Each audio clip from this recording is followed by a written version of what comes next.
محمد یا رسول اللہ یا حبیب اللہ یا رسول اللہ یا حبیب اللہ یا نبی اللہ محمد۔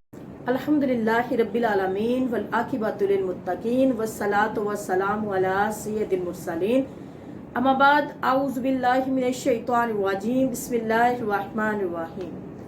السلام علیکم ورحمۃ اللہ وبرکاتہ۔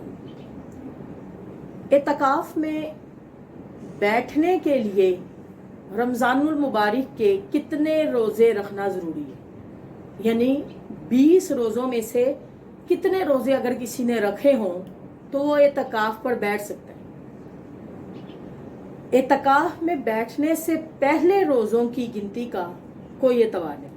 روزے فرض ہیں اور ہر مسلمان کو روزے رکھنا فرض ہے اور ضروری ہے، اور اگر کوئی بلا عذر ایک روزہ بھی چھوڑ دیتا ہے تو ساری زندگی بھی اس کی قضا کرتا رہے تو اس کی قضا پوری نہیں ہو سکتی۔ تو اعتکاف سے پہلے روزوں کا نہ رکھنا جو ہے وہ اعتکاف کے ہونے یا نہ ہونے پر کوئی فرق نہیں پڑتا۔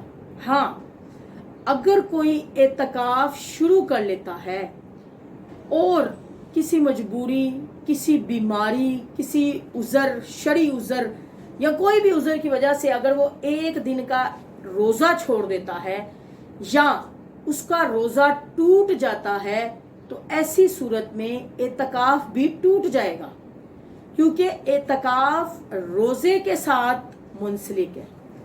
جس کا روزہ نہیں اس کا اعتکاف نہیں۔ تو پتہ یہ چلا کہ اعتکاف کے لیے روزے دار ہونا ضروری ہے۔